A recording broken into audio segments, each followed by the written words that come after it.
Hello friends, இன்னைக்கு வந்து நல்லா ஒரு கிறிஸ்பியான ஒரு புழுது வடை எப்படி செய்யறதுன்னு பார்க்கலாம். ஸோ இது வந்து ரொம்ப ரொம்ப சிம்பிளான மெத்தட் நான் சொல்லிட்டேன். நான் வந்து அரிசி மாவு, சோடா மாவு எதுவுமே யூஸ் பண்ணல. அதனால பாருங்க நல்லா ஃப்ளஃபியா வந்திருக்கு. அண்ட் ஆல்சோ வந்து வடை வந்து நல்லா கிறிஸ்பியா வந்திருக்கு. ஸோ இது ரொம்ப சிம்பிள், பிகினர்ஸ் கூட ஈஸியாக ட்ரை பண்ணலாம். அண்ட் ஆல்சோ கருப்புழுந்து வந்து ரொம்ப குட் ஃபார் ஹெல்த், பேக் பெயின்க்குலாம் ரொம்ப நல்லது.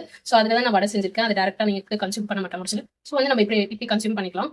கிட்ஸும் வந்து நல்லா விரும்பி சாப்பிடுவாங்க மாதிரி செஞ்சாங்கன்னா. ஸோ இது எப்படி பண்றதுன்னு பார்க்கலாம். நாங்கள் தேவையான பொருள் என்னன்னு பார்த்துக்கலாம். நான் வந்து கருப்பு உளுந்து, வெள்ளை உளுந்து ரெண்டும் வந்து கருப்பு உளுந்து வந்து ஒரு 1/2 கிளாஸ், வெள்ளை உளுந்து ஒரு 1/2 கிளாஸ் ரெண்டு ஈக்குவலா எடுத்து ஊற வச்சிருக்கேன். அப்பதான் என்ன கருப்பு உளுந்து வந்து ஆக்சுவலி கசக்கும் அப்படியே பண்ணா. ஸோ வந்து அது கூட சேர்ந்து வெள்ளை உளுந்தையும் கொஞ்சம் மிக்ஸ் பண்ணி வச்சிருக்கேன். நீங்க இன்ஸ்டன்டா பண்றீங்க அப்படின்னா கொஞ்சம் வார்ம் வாட்டர்ல வந்து நீங்க ஊற வச்சுக்கலாம். அப்படி இல்லைன்னா ஒரு 2 hours நல்லா தண்ணியில போட்டு ஊற வச்சிங்கனாலே நல்லா உளுந்து ஊறிடுச்சு பாருங்க.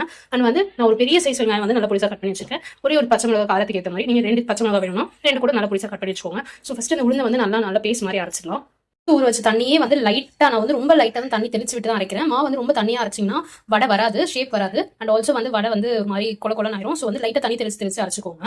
பாருங்க, மாவு வந்து இந்த கன்சிஸ்டன்சில இருக்கணும். கையில வந்து விடவே கூடாது இப்படி பண்ணணும்னா. ஸோ அந்த கன்சிஸ்டன்சில இருக்கணும். ஸோ இந்த மாதிரி மாவு அரைச்சு வச்சுக்கோங்க. அண்ட் வந்து இன்னொரு ரீசன் வந்து தண்ணி நிறைய விடாம மாவு அரைக்கிறதுக்கு இன்னொரு ரீசன் என்னன்னா, உளுந்து வந்து எப்பவுமே லைட்டா தண்ணி விடுங்க பாருங்க. சைட்ல வந்து தண்ணி விட்டுருக்கு பாருங்க.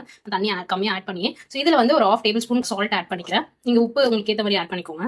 இதுல நம்ம கட் பண்ணி வச்சுக்க வெங்காயம், பச்சை மிளகாய் ஆட் பண்ணி நல்லா மிக்ஸ் பண்ணி விட்டுக்கலாம். இதுலயே வந்து ஒரு சிலர் வந்து அரிசி மாவு வந்து நல்லா வடை வந்து கிறிஸ்பியா வரதுக்காக ஆட் பண்ணுவாங்க. அண்ட் சோடா மாவு நல்லா வடை வந்து நல்லா புஃப்னு வரதுக்காக ஆட் பண்ணுவாங்க.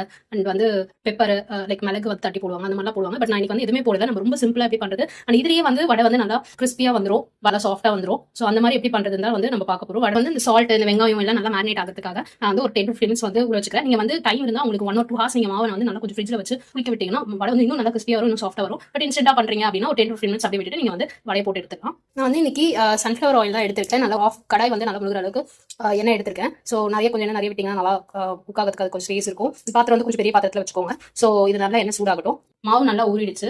வந்து எண்ணெய் வச்சிருக்கேன், அதுவும் நல்லா சூடாயிடுச்சு. ஸோ நான் பக்கத்தில் வந்து கொஞ்சம் நல்லா தண்ணி வச்சிருக்கேன். இது எதுக்குன்னா பிகஸ்ட் டாஸ்க் வடை செய்யறதுல வந்து வடையோட ஷேப் வரதான். ஸோ ஃபர்ஸ்ட் கொஞ்சம் நல்லா தண்ணியில கையை நினைச்சிட்டு இந்த மாவை எடுத்து, ஒரு சிலர் வந்து வாழையில வச்சு தட்டி போடுவாங்க. பட் நம்ம இன்னைக்கு தண்ணி தொட்டு கையிலே எப்படி ஷேப்பா பண்றதுன்னு பார்த்துட்டு இருக்கோம். அவ்வளவுதான். இது அப்படியே எண்ணெயில எடுத்து போட்டுக்கலாம். எண்ணெய் வந்து மீடியம் ஃப்ளேம்ல வச்சு போடுங்க. அண்ட் கொஞ்சம் கிட்ட எடுத்துட்டு போடுங்க, இல்லைன்னா எண்ணெய் மேலே தெரிச்சிடும். பாருங்க, இப்போ வந்து லைட்டா இப்படி எடுத்து விடுங்க, இல்லைன்னா கடாயில வந்து ஒட்டிக்கும். நீங்க நான்ஸ்டிக் பேன் யூஸ் பண்றீங்கன்னா ஓகே. பட் அதாவது இந்த நார்மல் அலுமினியம் கடாயில யூஸ் பண்றீங்கன்னா இந்த மாதிரி எண்ணெய் வந்து கடாயில ஒட்டாம இருக்கிறதுக்காக ஜஸ்ட் திருப்பி விட்டுக்கோங்க. பாருங்க, மாவு வந்து கரெக்டான கன்சிஸ்டன்சில இருந்ததுனால கடாயில வந்து ஒட்டல. அண்ட் ஆல்சோ வந்து டக்குன்னு வந்து அந்த ஷேடும் மாறிடுச்சு. வந்து எப்பயுமே வந்து ஒரு மீடியம் ஃப்ளேம்ல வச்சு செய்யுங்க. ஏன்னா வந்து ஹை ஃப்ளேம்ல வச்சு செஞ்சீங்கன்னா வடை வந்து மேலே இருக்கிறதெல்லாம் தீஞ்சிரும். அண்ட் ஆல்சோ உங்களுக்கு குக்கான மாதிரி தெரியும். பட் உள்ள வந்து மாவா இருக்கும். ஸோ வடை வந்து எப்பயும் மீடியம் ஃப்ளேம்ல வச்சா தான் ஈவனா குக் ஆகும், உள்ளேயும் சரி வெளியும் சரி. ஸோ இந்த பாருங்க நல்லா வந்துருச்சு. ஸோ இந்த ஸ்டேஜ்ல இதை வந்து எடுத்துக்கலாம். அவ்வளவுதான். பாருங்க, நல்லா கிறிஸ்பியா வந்திருக்கு. ஸோ இந்த மெத்தட் நீங்க ட்ரை பண்ணுங்க. ரொம்ப சிம்பிளான மெத்தட். ஸோ இந்த ரெசிபி உங்களுக்கு யூஸ்ஃபுல்லாக இருந்தால் லைக் பண்ணுங்க, ஷேர் பண்ணுங்க, சப்ஸ்கிரைப் பண்ணுங்க.